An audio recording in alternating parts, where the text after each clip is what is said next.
Vă prezint aici niște suporți pentru motor, pentru bucșe, de fapt, de la motor. O să schimbăm suporții și vom pune bucșe hidraulice, bucșe care se potrivesc și pe alte mărci de mașină, adică ele provin de la alte mărci de mașină, Volkswagen, Audi, Skoda. Sunt bucșe hidraulice care au ulei. Motorul o să fie mai bine susținut, vibrațiile o să fie mai puține. Suporții am făcut, pot să zic că e do it yourself, adică fără singur. Am făcut un calcul din tablă de 7 mm. Am utilizat aici 80 de mm, adică 8 cm. Tabla am zis că are 7 plus încă un PCS, bine, iarăși un 8. 8 mm. Gaură centrală de undeva la 70 și ceva, un pic mai mult am lăsat, 71, 72, ceva.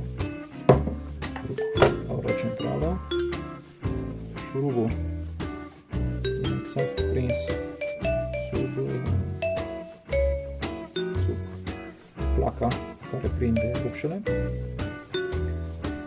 Capul l-am frezat un pic, l-am pilit și l-am îngropat aici cu sudură, ca să nu deranjeze atunci când îl introduc, pentru că deranja în prima fază cu sudură.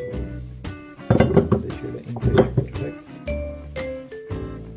Asta e spațiul lor. Și celelalte la fel.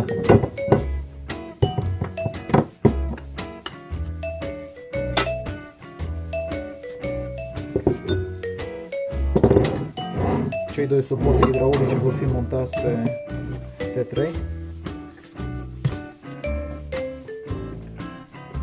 Șurubele folosite sunt identice ca și mărime, un șurub de 14,1 mm.